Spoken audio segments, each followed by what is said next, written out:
വളയംകുളത്ത് വീട് കുത്തിത്തുറന്ന് സ്വർണവും പണവും കവർന്ന സംഭവം. പ്രധാന പ്രതി പിടിയിൽ. പിടിയിലായത് നിരവധി കേസുകളിൽ നാടുകടത്തിയ കാപ്പ കേസിലെ പ്രതി.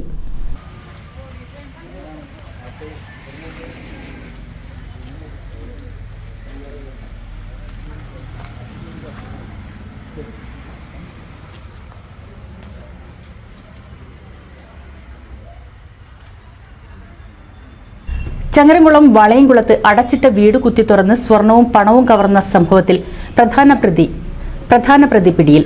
വാഴക്കാട് സ്വദേശി പിലാത്തോട്ടത്തിൽ 35 വയസ്സുള്ള മുഹമ്മദ് റിഷാദിനെയാണ് അന്വേഷണ സംഘം പിടികൂടിയത്.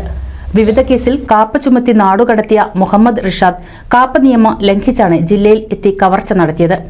ഒളിവിൽ കഴിഞ്ഞു വന്ന ഇയാളെ വാഴക്കാട് പോലീസാണ് പിടികൂടിയത്. വാഴക്കാട് പോലീസ് കോടതിയിൽ ഹാജരാക്കിയ പ്രതിയെ ചങ്ങരംകുളം പോലീസ് കസ്റ്റഡിയിലെടുക്കുകയായിരുന്നു. തുടർന്ന് കവർച്ച നടന്ന വളയംകുളത്തെ വീട്ടിലെത്തിച്ച് തെളിവെടുപ്പ് നടത്തി.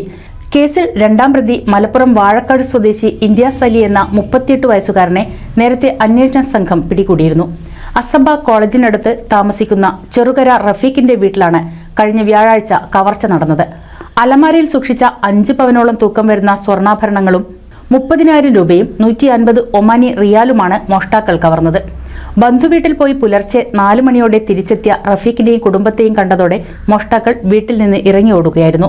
മോഷ്ടാക്കൾ കൊണ്ടുവന്ന ബൈക്ക് റോഡരികിൽ ഉപേക്ഷിച്ചാണ് സംഘം ഓടി രക്ഷപ്പെട്ടത്. പിന്നീട് 1 കിലോമീറ്റർ അകലെയുള്ള പാവിട്ടപ്പുറത്തെ ഹാരിസ് എന്നയാളുടെ വീട്ടിലെത്തി ഇവരുടെ വീട്ടുമുറ്റത്ത് നിർത്തിയിട്ട ബൈക്ക് മോഷ്ടിച്ചാണ് സംഘം കടന്നു കളഞ്ഞത്. മോഷണം പോയ ബൈക്കും നേരത്തെ പോലീസ് കണ്ടെത്തിയിരുന്നു. സമാനമായ നിരവധി മോഷണ കേസുകളിൽ ഉൾപ്പെട്ടവരാണ് പ്രതികളെന്ന് ഉദ്യോഗസ്ഥർ പറഞ്ഞു. പിടിയിലായ മുഹമ്മദ് റിഷാദിനെ തെളിവെടുപ്പിന് ശേഷം പൊന്നാനി ജുഡീഷ്യൽ മജിസ്ട്രേറ്റ് കോടതിയിൽ ഹാജരാക്കും. ചങ്ങരംകുളം CI ഷൈൻ, SI സുധീർ, പോലീസുകാരനായ സുജിത്, ഹരിനാരായണൻ, മനോജ്, അജിത്, ശശികുമാർ എന്നിവരാണ് കേസിൽ അന്വേഷണം നടത്തി പ്രതികളെ കണ്ടെത്തിയത്. NCV news Changaramkulam. എടപ്പാളിൽ 1 രൂപയ്ക്ക് ബെഡ്ഷീറ്റ് 500 പേർക്ക്. വസ്ത്രങ്ങളിൽ വിലക്കുറവിന്റെ വിപ്ലവം തീർത്തുകൊണ്ട് മുന്നേറിക്കൊണ്ടിരിക്കുന്ന വസ്ത്രമഹാത്ഭുതത്തിന്റെ ഉദ്ഘാടനത്തോടനുബന്ധിച്ച് നവംബർ 10 ഞായറാഴ്ച മുതൽ നവംബർ 12 ചൊവ്വാഴ്ച വരെ ഔട്ട്ലെറ്റിൽ നിന്നും പർച്ചേസ് നടത്തുന്ന 500 ഉപഭോക്താക്കൾക്ക് വസ്ത്രമഹാത്ഭുതം, എടപ്പാളയം ഗ്രൗണ്ട്, ഗ്രാൻഡ് ദുബായ് മാൾ എതിർവശം, തൃശൂർ റോഡ്, എടപ്പാൾ.